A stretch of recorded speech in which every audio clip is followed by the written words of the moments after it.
तुम तब तक स्ट्रगल करो, तब तक मेहनत करो जब तक कि तुम खुद से ये ना कह पाओ कि मैं एक डॉक्टर हूँ। जी हाँ, ये तुम्हारा सपना है और उस सपना को पूरा करने के लिए मैं अपना रोल यहाँ प्ले करने आया हूँ। मैं इस वीडियो लेक्चर के थ्रू सिर्फ तुम्हें ये बताना चाहता हूँ कि एक ऐसी बैड प्रैक्टिस जो हम नीट के प्रिपरेशन के दौरान करते हैं और उस बैड प्रैक्टिस की वजह से हमें 15 से 20 मार्क्स से हाथ धोना पड़ता है।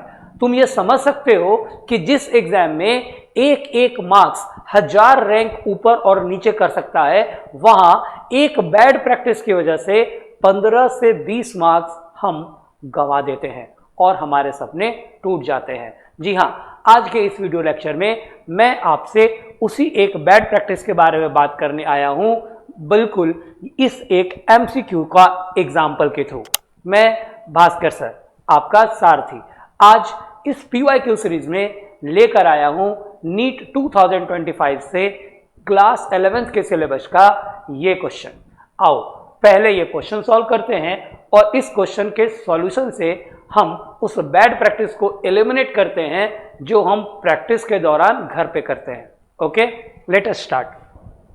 क्वेश्चन क्या कहता है कि 3 identical heat conducting rods are connected in series as shown in the figure.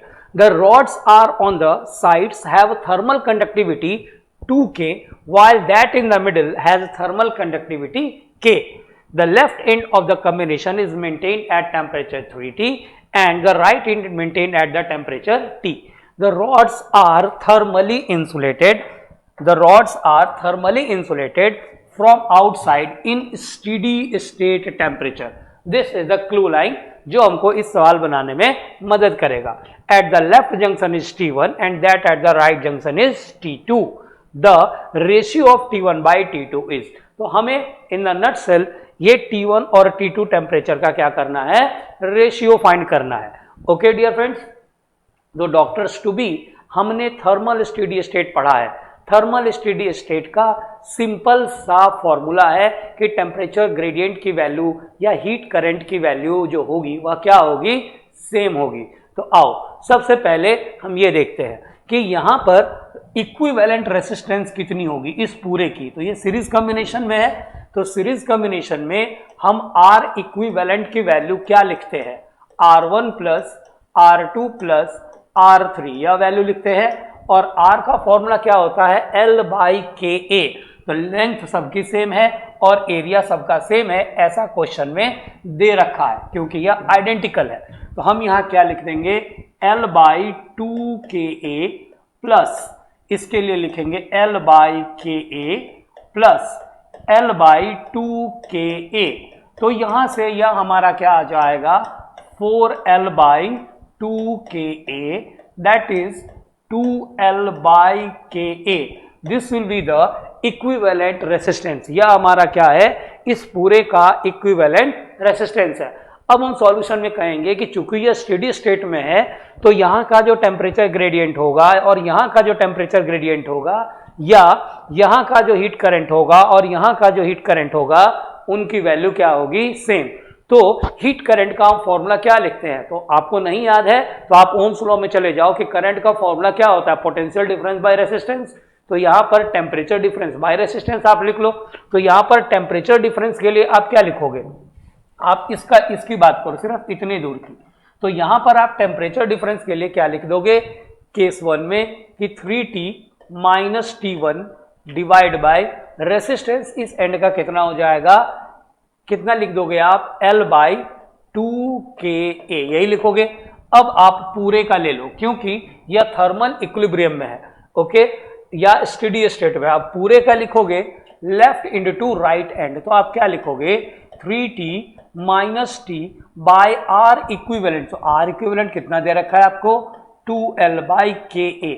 अब आप यहां से जरा कैलकुलेट करो, L बाई KA और L बाई KA कैंसिल हो जाएगा, ये 2 ऊपर चला जाएगा तो ये हो जाएगा आपका 6T माइनस ये हो जाएगा 2T1 और यह आपका है 2T डिवाइड बाई 2। तो यहां क्या बचेगा, T, ठीक है, 2T डिवाइड बाई 2, ये डिवाइड है, सॉरी, डिवाइड बाई 2। तो ये क्या हो जाएगा, आपका t बच जाएगा।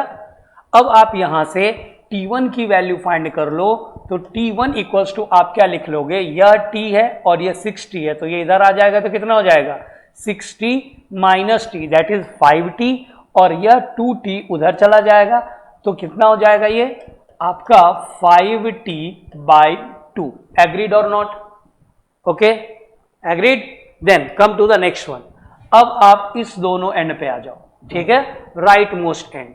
जब आप इस एंड पे आओगे तो आप यहां से क्या लिखोगे, t2 minus T by L by 2ka, आप ऐसा लिखोगे, इज इक्वल्स टू वापस 3t minus T by 2l by ka पूरे के लिए।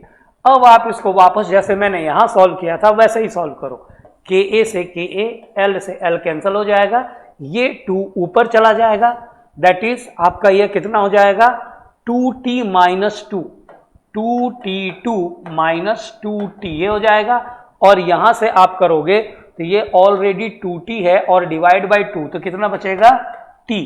तो यहां से आपको t2 की वैल्यू कितनी मिल जाएगी, तो t2 की वैल्यू आपको मिल जाएगी 2 + 1 3t बाई 2, तो आप यहां लिखोगे 3t बाई 2।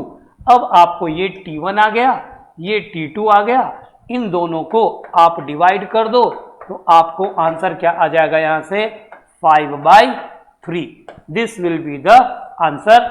और यहां देखिए ये रहा आपका ऑप्शन। तो डियर डॉक्टर्स टू बी, मैं यही आपको बताना चाह रहा था कि यहां पर मैंने जिस तरह से रेशियो फाइंड किया, ठीक है, आपने देखा कि मैंने किस तरह से फटाफट कैलकुलेशन किया।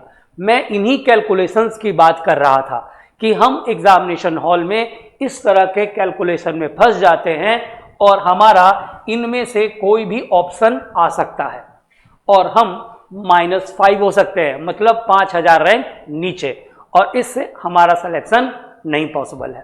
तो डियर फ्रेंड्स, जब हम घर पे कैलकुलेशन की प्रैक्टिस कर रहे होते हैं, आप सही बताना, आप कैलकुलेटर यूज करते हैं या नहीं।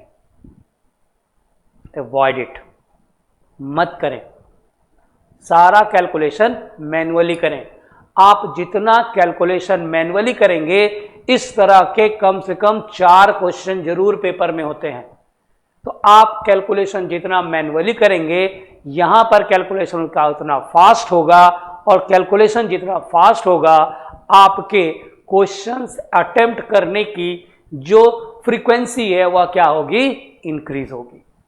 तो dear doctors, avoid calculator during the calculation at practice session।